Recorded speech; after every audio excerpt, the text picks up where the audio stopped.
పిల్లగాడే కాదు, మనం ఉండాలి. Who, what, where, why, when and how. 5W1H. మనం అడగాలి ప్రతిదాన్ని. ఈ ఆరు ఆయుధాలు పట్టుకొని విశ్లేషించాలి. 6 ఆయుధాలు పట్టుకుందాం, 5W1H. అప్పుడు అసలు ఎందుకు తెలుస్తుంది.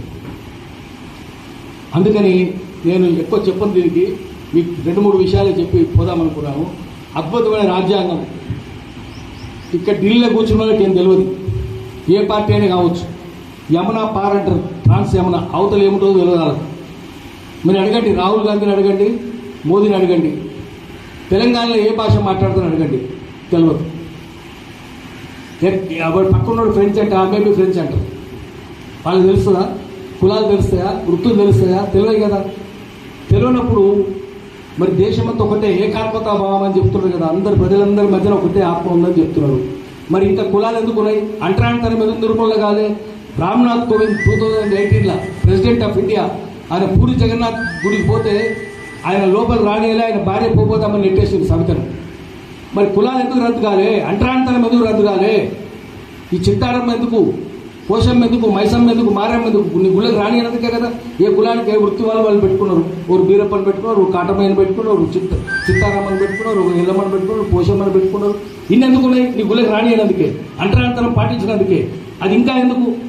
జ్యోతిరావు పూలే, సావిత్రిబాయి పూలే చెప్పినట్టు, అంబేద్కర్ చెప్పినట్టు మూతికి ముంత ముడికి చీపుడు. అదే కదా మనం పెట్టింది.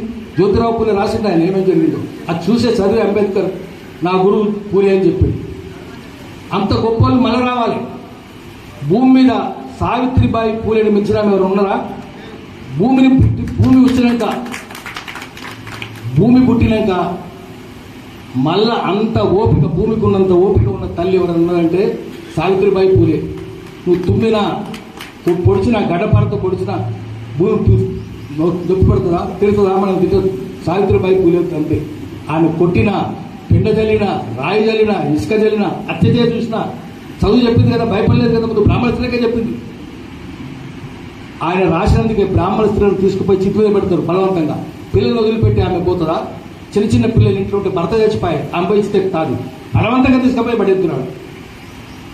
పడేస్తే వాళ్ళని ఎదిరించారు పూలే, జ్యోతిరావు పూలే, సావిత్రిబాయి పూలే. మళ్ళీ ఆ బ్రాహ్మణ స్త్రీకి చదువు చెప్పారు. బ్రాహ్మణ స్త్రీలు చదువుకోవడానికి వీలేదు ఆ రోజుల్లో, అయినా చదువు చెప్పారు. తర్వాత దళితులకు చెప్పారు.